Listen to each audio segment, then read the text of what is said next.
പക്ഷേ രൂപയുടെ മൂല്യം ഇടിഞ്ഞു വീണ് 2-3 പേര് മരിച്ചു.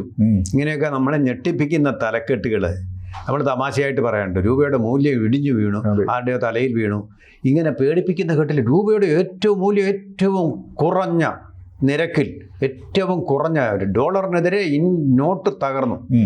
ഇതൊക്കെ കേട്ടാൽ നമ്മളങ്ങ് ഞെട്ടുമെന്നാണ് വിചാരിച്ചത്. ഇതിപ്പോൾ സാമ്പത്തികത്തിൻ്റെ പ്രാഥമിക പാഠങ്ങൾ പഠിച്ച ആർക്കും ബോധ്യമാവുന്ന കാര്യം. നിരന്തരമായിട്ട് ഓവർ ദി കൗണ്ടർ 24 മണിക്കൂർ നടക്കുന്ന ഒരു പ്രക്രിയയാണിത്. ഇത് ചിലപ്പോൾ താഴ്ന്നു പോവും, ചിലപ്പോൾ ഉയർന്നു വരും.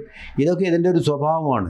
ഇത് കേട്ട് നമ്മൾ അങ്ങനെ ഞെട്ടേണ്ട കാര്യമില്ല. ഇതുകൊണ്ട് ദോഷം മാത്രമല്ല ഗുണവും ഉണ്ട് ചിലതൊക്കെ. തന്നെ അല്ലെ തിരിച്ചു പിടിക്കുകയും ചെയ്യും. കാരണം ഇന്ത്യൻ എക്കോണമിയെ അങ്ങനൊന്നും ഒരു ഡോളറിൻ്റെ ഉയർച്ചയും തകർക്കാനാവുകയില്ല. കാരണം RBIയുടെ കൺട്രോൾ എപ്പോഴും നോട്ടിൻ്റെ മേലുണ്ട്. അത് സുരക്ഷിതമാണ്, അതിനൊരു നാഥനുണ്ട്. ഈ പാഠം അറിയാതെയാണ് പത്രങ്ങളൊക്കെ മോദിക്കെതിരായിട്ടുള്ളൊരു വടിയായിട്ട് പലപ്പോഴും ഇത് ഉപയോഗിക്കാറുള്ളത്. അപ്പോൾ മാഷിൻ്റെ ഇതേ കാര്യത്തിൽ കുറച്ച് ഗവേഷണം നടത്തിയ കണ്ടെത്തലുണ്ടല്ലോ പ്രേക്ഷകരോട്.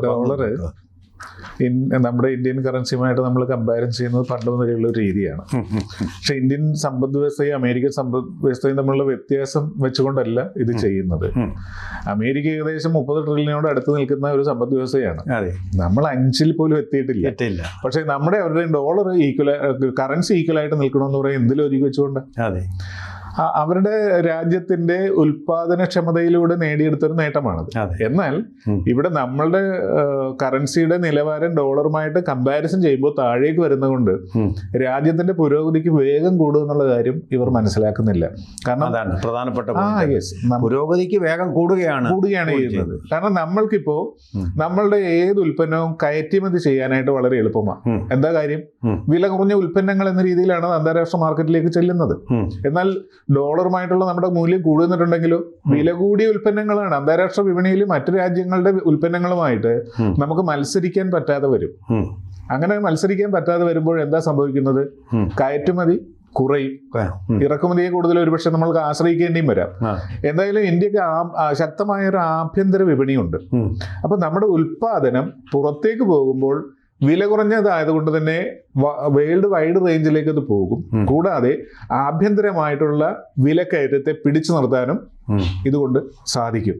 ഈ 2 വസ്തുതകൾ വെച്ചുകൊണ്ട് നോക്കുമ്പോൾ ഇപ്പൊ നമുക്ക് 89 രൂപ 93 പൈസയാണ് ഡോളറും രൂപയും തമ്മിലുള്ള വിനിമയ നിരക്ക് എന്ന് പറയുന്നത്. അപ്പോ ഈ വിനിമയ നിരക്ക് കൊണ്ട്, അതായത് ഒരു ഡോളറിന് നമ്മൾ 89.9 പൈസ കൊടുക്കണം. അത്രേ ഉള്ളൂ. 90,000 നമ്മൾ പേടിക്കേണ്ട കാര്യമൊന്നുമില്ല. അതുകൊണ്ട് ഇന്ത്യയെ സംബന്ധിച്ച് ഇന്ത്യക്ക് ഇപ്പൊ നമ്മൾക്ക് ഇങ്ങോട്ടുള്ള ഇറക്കുമതി അതിന് നമ്മൾക്ക് ചിലവ് കൂടും.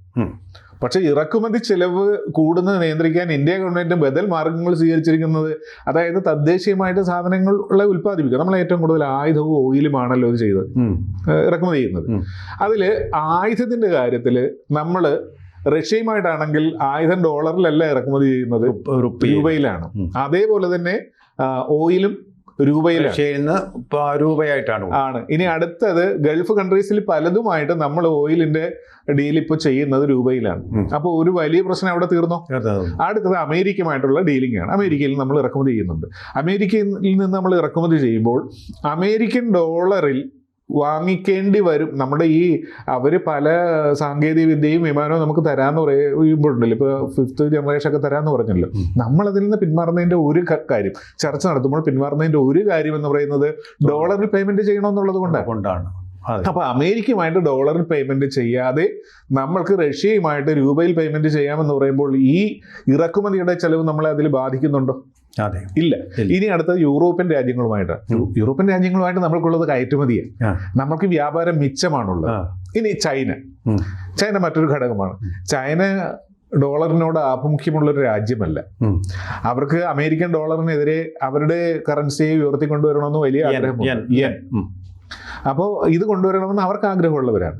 അവർ സ്വാഭാവികമായിട്ടും നമ്മളും അവരുമായിട്ട് ഈ സുഖകരമല്ലാത്തൊരു അന്തരീക്ഷത്തിൽ നിൽക്കുന്നത് കൊണ്ടാണ് ഇപ്പോൾ ഇങ്ങനെ പോകുന്നത്. മറിച്ച് നമ്മൾ അവരുമായിട്ട് ഒരു സ്ട്രോങ് ഡിസിഷൻ എടുത്തു കഴിഞ്ഞാൽ അമേരിക്കയ്ക്ക് അതും വലിയ തിരിച്ചടിയാകും. അപ്പൊ ട്രംപ് എന്ന് പറയുന്ന വ്യക്തി എന്തുകൊണ്ട് ഡോളർ കച്ചവടം ചെയ്യണമെന്ന് ശഠിക്കുന്നു എന്ന് പറഞ്ഞാൽ അമേരിക്കയുടെ സമ്പദ് വ്യവസ്ഥയെ പിടിച്ചു നിർത്താൻ വേണ്ടിയാണ് അത് ചെയ്യുന്നത്. കാരണം അമേരിക്ക ഇറക്കുമതിയെ കൂടുതലായിട്ട് ആശ്രയിക്കുന്ന ഒരു രാജ്യമാണ്. അപ്പൊ അതുകൊണ്ട് കുറച്ച് ഡോളർ കൊടുത്താൽ കൂടുതൽ സാധനങ്ങൾ കിട്ടുക എന്നുള്ളത് അവരെ സംബന്ധിച്ച് ആവശ്യമാണ്. പക്ഷെ ഇന്ത്യയെ സംബന്ധിച്ചോ, ഇന്ത്യ കയറ്റുമതിക്കാണ് കൂടുതൽ മുൻഗണന കൊടുക്കുന്നത്. അപ്പൊ കയറ്റുമതിക്ക് മുൻഗണന കൊടുക്കുന്ന ഒരു സമ്പദ് വ്യവസ്ഥയിൽ ഈ കറൻസിയുടെ വില കുറയുന്നത് ധാരാളമായിട്ട് കയറ്റുമതി ചെയ്യാനായിട്ടുള്ള ഒരു കാര്യമാണ്. അതെ, ജനങ്ങൾക്ക് മനസ്സിലാവും. ഒന്നുകൂടെ ലളിതമായിട്ട് പറയാം. അതായത് നമ്മളെ ഇറക്കുമതിക്ക് മാത്രമല്ല അമേരിക്കയ്ക്ക് ഡോളർ കൊടുക്കേണ്ടത്, കയറ്റുമതി ചെയ്യുമ്പോൾ അമേരിക്കയിൽ നമുക്ക് ഇങ്ങോട്ട് കിട്ടുന്നത് ഡോളറാണ്. അപ്പൊ കയറ്റുമതി ചെയ്യുമ്പോൾ ഡോളർ കിട്ടുന്നത് കൊണ്ട് അത് ഇന്ത്യയിലേക്ക് വരുമ്പോൾ ഇപ്പോൾ ശരി, നേരത്തെ 80 രൂപയായിരുന്നു മൂല്യം എന്ന് വെച്ചോളൂ.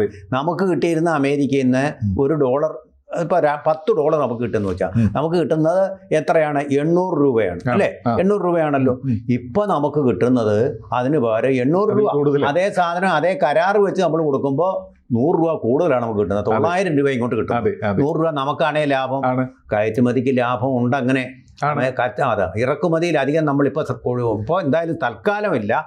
ഇറക്കുമതിയുടെ സമയം ആകുമ്പോഴത്തേക്കും നോക്കിക്കോളൂ, ഈ റഷ്യയുടെ പ്രശ്നമൊക്കെ പരിഹരിക്കും, ചുങ്കം പോകുമ്പോൾ കയറ്റുമതി കൂടും. കയറ്റുമതി കൂടി കഴിയുമ്പോൾ നമുക്ക് പോസിറ്റീവ് ബാലൻസ് കൂടും. അതിൻ്റെ ഫലമായിട്ട് എന്ത് സംഭവിക്കും?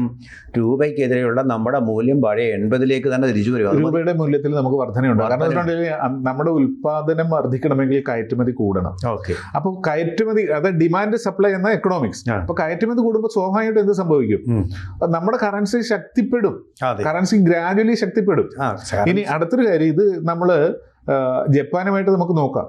ജപ്പാനും അമേരിക്കയുമായിട്ട്, ജപ്പാന്റെ നാണയവുമായിട്ടുള്ള മൂല്യം എപ്പോഴും ഇങ്ങനെ ഡോളറിന്റെ കൂടുകയും ഇവരുടേത് കുറഞ്ഞുകൊണ്ടിരിക്കാറുണ്ട്. അതവർക്കൊരു വലിയ പ്രശ്നമല്ല. ഒരു സംഭവം കൂടെ ഉണ്ട്. ഈ ജപ്പാന്റെ യെന്നിന്റെ മൂല്യം കുറക്കാനായിട്ട് അമേരിക്ക ഇടപെട്ടു. അതായത് ഒരു ഘട്ടത്തിൽ 1980കളിൽ അമേരിക്കൻ സമ്പദ് വ്യവസ്ഥയെ ഈ പറയുന്ന ജപ്പാൻ കവച്ചു വെക്കുന്നൊരു അവസ്ഥ വന്നു. അതായത് അവർക്ക് അവരുടെ ഉൽപ്പന്നങ്ങൾ, ഉദാഹരണം ഇലക്ട്രോണിക്സ് ഉൽപ്പന്നങ്ങളും അതേപോലെ തന്നെ കാറ്, മോട്ടോർ വെഹിക്കിളും തുടങ്ങിയവയുടെ ഒരു കുതിച്ചൊഴുക്കാണ് അമേരിക്കൻ വിപണിയിലേക്കും ലോകത്തെമ്പാടും ഉണ്ടായത്. അവർ പണം വന്ന് അവരുടെ കയ്യിൽ കുമിഞ്ഞുകൂടി. ഈ സമയത്ത് അമേരിക്കയ്ക്ക് 1ാം സ്ഥാനം നഷ്ടപ്പെടുമെന്നൊരു ഭീതി വന്നു. ജപ്പാൻ ഇപ്പോഴും അമേരിക്കയുടെ ഒരു ആശ്രിത രാജ്യം പോലെയാണ് നിൽക്കുന്നത്. ഈ നമ്മളുടെ ബുദ്ധിയാണ് ബുദ്ധി. അതായത് സൈനികമായ ശക്തി ഉണ്ടെങ്കിൽ ആരെയും നേരിടാൻ പറ്റുമെന്നുള്ളത് ജപ്പാൻ ഇതുവരെ പഠിച്ചിട്ടില്ല. അവര് ആറ്റം ബോംബ് വീടുന്നതോടുകൂടി പഴയ ശക്തിയൊക്കെ മാറ്റിവെച്ച് നിൽക്കുക. അപ്പോൾ അമേരിക്ക ഇടപെട്ട് പറഞ്ഞു, നിങ്ങളുടെ യെന്നിന്റെ മൂല്യം കുറക്കണമെന്ന് പറഞ്ഞു. യെന്നിന്റെ മൂല്യം കുറച്ചപ്പോൾ എന്ത് സംഭവിച്ചു? അവരുടെ സമ്പദ് വ്യവസ്ഥ പെട്ടെന്ന് തകർന്നു. കാരണം എന്ന് വെച്ചിട്ടുണ്ടെങ്കിൽ കുതിച്ചുയർന്നു നിൽക്കുന്നതിൽ നിന്ന് പെട്ടെന്ന് അവർ താഴേക്ക് പോവുകയാണ്. നമ്മൾ അങ്ങനെയല്ല, നമ്മളിത് പതിയെ പതിയെ കുറച്ച് കൂട്ടിയെടുക്കാനുള്ള പ്ലാനിലാണ്. അതുപോലെ തന്നെ ഡോക്ടർ അംബേദ്കർ പോയ ഗവേഷണം ചെയ്ത വിഷയം എന്ന് പറയുന്നത് ഇന്ത്യൻ രൂപയുടെ പ്രശ്നം. അപ്പൊ അംബേദ്കർ വിദ്യാർത്ഥിയായിരിക്കുന്ന കാലത്തെ ലണ്ടൻ സ്കൂൾ ഓഫ് എക്കണോമിക്സ് ആണല്ലോ അദ്ദേഹം പഠിക്കാൻ പോയി. അന്ന് ആ കാലത്ത് തന്നെ തീർച്ചയായിട്ടും ഈ പ്രശ്നം ഉള്ളതാണ്, പണ്ടേ ഉള്ള ഒരു പ്രശ്നമാണ്. അപ്പൊ അദ്ദേഹം ഈ പറയുന്ന ഈ ഡോളറിന്റെ മൂല്യം ഇങ്ങനെ കൂടുന്നതുകൊണ്ട് വലിയ പ്രശ്നമൊന്നുമില്ലെന്നാണ് അദ്ദേഹത്തിന്റെ പ്രബന്ധത്തിൽ, അദ്ദേഹത്തിന്റെ ഡോക്ടറേറ്റ് പ്രബന്ധത്തിൽ അന്നേ പറഞ്ഞിട്ടുള്ളതാണ്. അപ്പൊ ഇതൊന്നുമല്ല പത്രങ്ങൾക്ക് വലിയൊരു ദുരന്തം. ഈ തകർച്ച തുടങ്ങിയ വാക്ക് ഉപയോഗിക്കുന്നതിന് ഒരു അശ്ലീലമല്ലേ? അത് അശ്ലീലമാണ്. പക്ഷെ അതിന്റെ ഇപ്പൊ മറുവശം കാണാത്തതുകൊണ്ടാണ് സാർ. എന്താണെന്നറിയോ? ഡോളർ ഓൾറെഡി ദുർബലമാണെന്നുള്ള കാര്യം അറിയാവോ? ഡോളർ ദുർബലമായിക്കൊണ്ടിരിക്കുന്നതുകൊണ്ടാണ് ആഗോള വിപണിയിൽ സ്വർണ്ണവില കൂടുന്നത്. ഡോളർ ഒരു നിക്ഷേപമായിട്ട് കരുതുന്ന സ്ഥാനത്ത് നിന്ന് സുരക്ഷിത നിക്ഷേപമല്ല, ദുർബലമാകുന്നു എന്നിടത്താണ് എപ്പോഴും സ്വർണ്ണവില കൂടുന്നത്. സ്വർണ്ണവിലയുടെ ഹൈപ്പ് നമ്മളിപ്പോൾ കാണുന്നതാണ്. അപ്പൊ ഡോളർ ദുർബലമാകുന്നതിന്റെ പിന്നിൽ ഈ ഇന്ത്യയുടെ കറുത്ത കരങ്ങളുണ്ട്. അതായത് നമ്മൾ ഇന്റർനാഷണൽ നടത്തുന്ന ഡീലുകളിലെല്ലാം ഡോളറിനെ വിടുന്ന അമേരിക്ക സഹിക്കാൻ പറ്റുന്ന കാര്യമല്ല. അവരുടെ ആഗോള മേധാവിത്വം നിലനിർത്തുന്ന ഈ ഒരൊറ്റ കാര്യത്തിലാണ്. കാരണം ഡോളർ അതിനെ ആശ്രയിക്കേണ്ടി വരുന്നു എന്നുള്ളതാണ്. അപ്പോൾ സമ്പദ് വ്യവസ്ഥയിൽ ഇപ്പൊ അവരുടെ ആദ്യത്തെ വെല്ലുവിളിയായിട്ട് ചൈന വരുമ്പോൾ ഡോളറിന്റെ കാര്യത്തിൽ ഇന്ത്യയാണ് അവരെ വെല്ലുവിളിച്ചുകൊണ്ടിരിക്കുന്നത്. കാരണം ഇപ്പോൾ നമ്മൾക്കറിയാം, ഇന്ത്യ, ഭൂട്ടാൻ, പിന്നെ നേപ്പാൾ, ഇത്രയും രാജ്യങ്ങൾ ഇന്ത്യൻ രൂപ ഉപയോഗിക്കുന്ന അറിയാം. എന്നാൽ സിംബാബ്വെ എന്ന് പറഞ്ഞൊരു രാജ്യം കൂടെ ഇപ്പോൾ ഇന്ത്യൻ കറൻസിയെ അവരുടെ ഔദ്യോഗിക വിനിമയ കറൻസിയായിട്ട് ഉപയോഗിക്കാനായിട്ട് തീരുമാനിച്ചിട്ടുണ്ട്.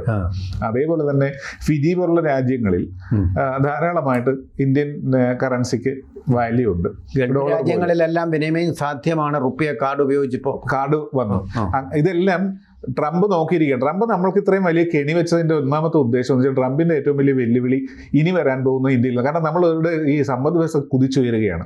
അതായത് ഉൽപാദന മേഖലയിൽ ഇപ്പോൾ അവർ പ്രതീക്ഷിക്കുന്നതിനേക്കാൾ കൂടുതൽ 7 മേലെയാണ് നമ്മളിപ്പോൾ നമ്മുടെ സാമ്പത്തിക വളർച്ച. 8.2 തൊട്ടടുത്ത് എത്തി. ചെറിയൊരു വേരിയേഷൻ പറയുന്നുണ്ടെങ്കിൽ പോലും അത്ര എത്തിയിട്ടില്ലേ.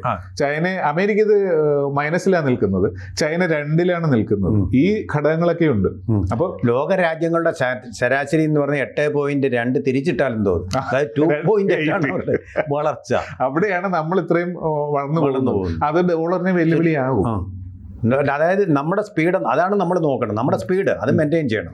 അതായത് ലോക ശരാശരിയുടെ ഏതാണ്ട് 4 ഇരട്ടിയോളമാണ് നമ്മുടെ വളർച്ച. അത് നമ്മൾ മെയിൻറ്റെയിൻ ചെയ്യുന്നത്. ലോക സമ്പദ് വ്യവസ്ഥയുടെ ചലനാത്മകതയെ നിയന്ത്രിക്കുന്നത് ഇന്ന് ഇന്ത്യയാണ്. ഒമാനും നമ്മളുമായിട്ട് കരാറെടുത്ത് ചുമ്മാതല്ലെന്ന്. അതേപോലെ യൂറോപ്യൻ യൂണിയൻ, ലോകത്തിന്റെ ഫാർമസിയും ലോകത്തിന്റെ ഏറ്റവും വലിയ മാർക്കറ്റുമാണ് ഇന്ത്യ. സംശയം എന്താണത്? ഏറ്റവും അധികം യുവതയുള്ള രാജ്യവും ഇന്ത്യയാണ്. വയസ്സന്മാരാണ് ചൈനയിലുള്ളത്.